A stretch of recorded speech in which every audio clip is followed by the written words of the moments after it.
2022년 7월 18일 선목교회 큐티 방송입니다.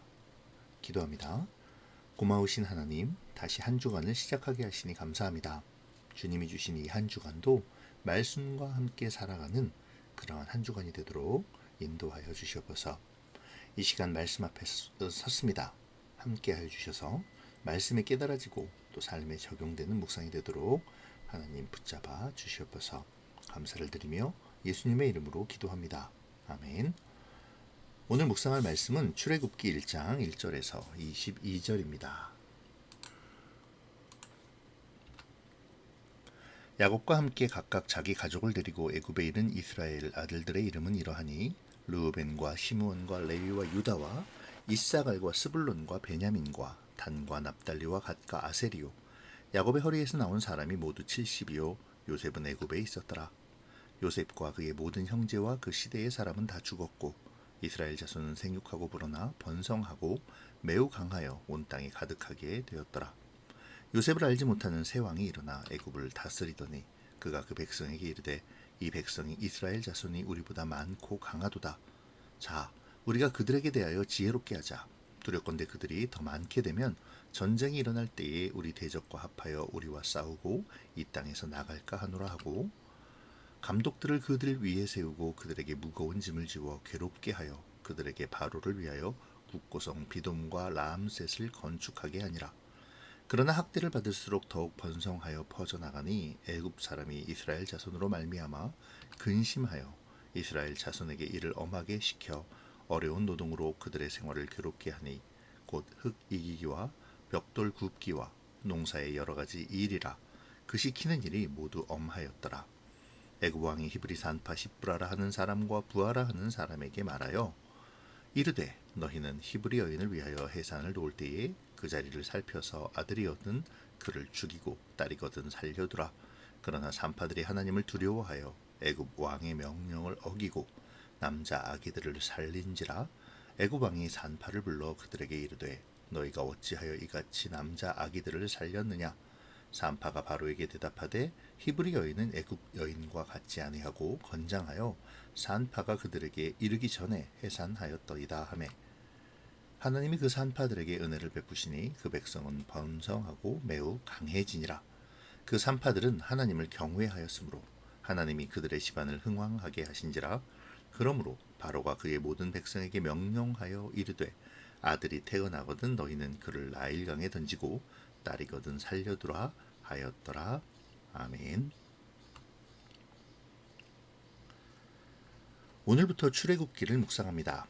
출애굽기는 말 그대로 종살이하던 애굽에서 나와 하나님이 약속하신 땅 가나안으로 가는 여정에 대한 기록이죠. 하나님께서는 이 여정의 기록을 통해 하나님의 백성이 죄악된 땅에서 구원받아 하나님의 나라로 가는 구원의 여정을 가르쳐 주십니다. 출애굽기의 묵상을 통해 구원받은 백성의 정체성과 하나님 나라로 가는 구원의 서정을 걷는 우리의 자세를 돌아보는 시간들이 되시면 좋겠습니다. 자세한 출애굽기의 해설은 큐티인 앞 출애굽기 해설을 참조하시고요.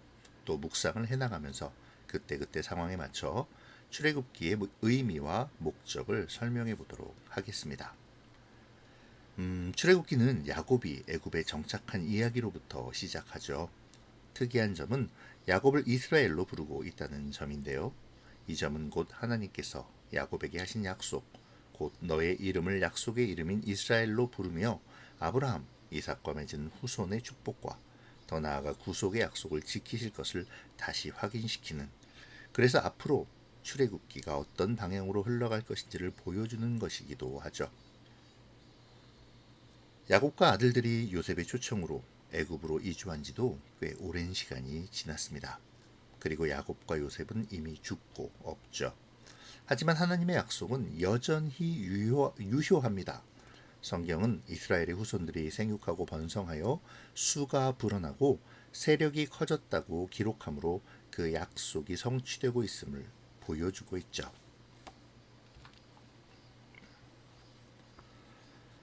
요셉을 알지 못하는 새 왕이 일어나서 이집트를 다스리게 되었습니다. 이 말은 왕조가 바뀌었음을 암시하는 것이죠. 이집트는 오랜 역사만큼이나 왕조가 여러 번 바뀌었는데요. 오늘 출애굽기의 배경이 되는 왕조는 18왕조로 고대 이집트의 마지막 중흥기를 이끈 왕조입니다.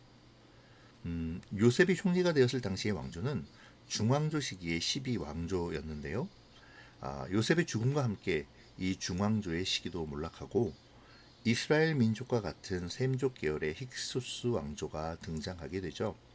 그리고 힉소스 왕조에 대항하여 테벨을 중심으로 독립운동이 거세게 일어난 끝에 힉소스 왕조가 밀려나고 18왕조의 시대가 열리게 된 것입니다. 요셉으로 말미암아 위기를 벗어났던 중왕조 시대로부터 셈족 계열의 이방 민족이 왕으로 통치했던 힉소스 왕조까지는 아마도 야곱의 후손들에 대하여 적대감보다는 우호적인 태도를 취했을 가능성이 큽니다. 그러므로 큰 핍박이나 박해 없이 하나님의 약속, 곧 생육하고 번성하라는 이 번영의 약속은 성취되어질 수 있었던 것이죠. 하지만 외세 세력이었던 힉소스 왕조를 몰아내고 다시 순수 애굽의 왕조를 열게 된 새 왕조로서는 힉소스 왕조와 같은 이 셈족 계열의 이방인들이 매우 부담스러웠을 것입니다. 혹시 이들이 반란을 일으켜 지난 힉소스 왕조처럼 자신들을 몰아내고 새 왕조를 세울까 두려웠던 것이죠. 성경에서 새롭게 나와 일어난 새 왕으로 표현되는 이 왕조는 그러한 이유로 이스라엘 백성을 핍박하고 노예로 삼아 가혹한 노역에 시달리게 한 것입니다. 그럼에도 하나님의 약속은 여전히 유효하죠. 하나님의 약속은 세상에 의해서 좌절되거나 없어지지 않습니다. 핍박과 박해 속에서도 여전히 이스라엘은 번성합니다. 70명으로 시작된 이스라엘 자손은 모세에 의해 출애굽할 때 장정만 60만, 힉솔까지 합하면 약 200만 명이 넘을 정도로 거대한 민족이 되어진 것이죠. 새로운 왕조가 위협을 느끼기에 충분한 숫자로 번성한 것입니다. 결국 위협을 느낀 요셉을 알지 못하는 새 왕은 아주 잔혹한 명령을 내리게 되죠. 태어나는 남자아이들을 모두 죽이라는 그러한 잔혹한 명령을 내리게 됩니다.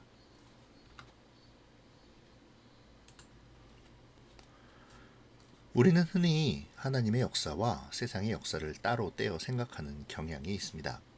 하지만 하나님은 역사 속에서 하나님의 뜻을 이루어가시고 그 약속을 성취하시죠. 이를 하나님의 섭리라고 말할 수 있는데요. 오늘 본문에서도 이와 같은 모습을 우리는 발견할 수 있죠. 요셉이 애굽으로 팔려가 애굽의 총리 대신이 될 때에는 앞서 이야기한 대로 중왕조의 중흥을 이끈 12왕조의 말기로 볼 수 있습니다. 요셉으로 말미암아 위기를 벗어난 당시의 왕조는 요셉이 죽고 난 후 얼마 안 지나 이 12왕조가 멸망한다는 것입니다. 그리고 그 후에 애굽의 최초의 이방 민족 왕조인 13왕조, 그리고 이스라엘과 같은 셈족 계열의 힉소스 왕조가 들어서며 이스라엘 민족은 왕성히 번성할 수 있었던 것이죠. 하지만 하나님의 약속은 그곳 애굽에 있지 않습니다. 그러므로 하나님은 이제 이스라엘 백성들을 약속의 땅이자 정체성의 땅인 가나안으로 다시 이주시킬 계획을 실행하시죠. 바로 18왕조의 등장입니다. 외부 세력이었던 힉소스 왕조를 몰아낸 18왕조는 당시에 200만가량으로 불어난 이스라엘 민족이 부담스러웠을 것입니다. 그래서 온갖 노역과 부역으로 그들을 억제하려 했죠. 하지만 그럼에도 이스라엘 민족은 번성했고 급기야는 태어나는 남자아이를 죽이라는 명령까지 내려집니다. 하지만 하나님의 약속은 멈추지 않죠. 18왕조의 경계에도 하나님은 이스라엘을 번성케 하십니다. 아들을 죽이라는 잔혹한 명령 속에서도 하나님을 두려워하는 산파 십브라와 부하를 통해 모세를 살리시고 그 모세를 통해 마침내 출애굽을 이끌어내시죠. 광야의 훈련을 통해 하나님 나라 백성의 정체성을 주지시키십니다. 이 모든 것이 하나님의 계획하심과 섭리 가운데 이루어지고 있죠. 묵상을 이어가면서 또 그때그때 설명드리겠지만 모세를 키운 이집트의 공주 핫셉수트의 영향력과 또 그로 인한 모세의 성장, 갑자기 유력한 왕자였던 모세가 물론 사람을 죽였다고는 하지만 그럼에도 불구하고 왕자의 지위를 너무나도 쉽게 포기한 채 미디안 광야로 도망하는 이유 등은 역사를 이끌어 가시는 하나님의 놀라운 경륜과 섭리를 알 수 있게 해줍니다. 이렇듯 하나님은 역사를 이뤄 가시는 분이시죠. 모든 되어지는 일들을 통해 우리를 향한 그 선하신 계획을 이루어 가십니다.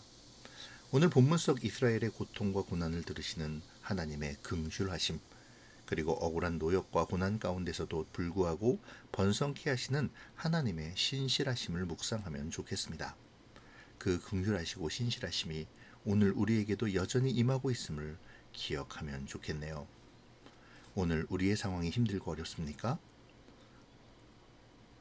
그럼에도 역사를 주관하시고 우리의 상황을 주관하시는 하나님께서는 그 일들을 통해 나를 위한 계획을 실현시키시고 계심을 신뢰할 수 있기를 바랍니다. 신실하신 하나님은 언제나 약속을 이루어 가십니다. 우리를 번영케 하시고 하나님의 역사의 일꾼으로 사용하실 것입니다. 아니 어쩌면 이미 사용하고 계신지도 모르죠. 역사를 주관하시는 하나님, 세상을 섭리하시는 하나님의 일하심을 신뢰하며 오늘의 삶도 믿음의 눈으로 바라보는 우리가 되기를 바랍니다.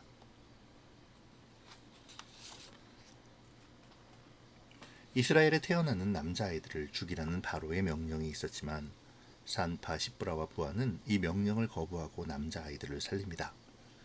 이는 바로의 명령보다 하나님을 더 두려워했기 때문이죠. 세상의 권세보다 하나님을 더 두려워한 것입니다.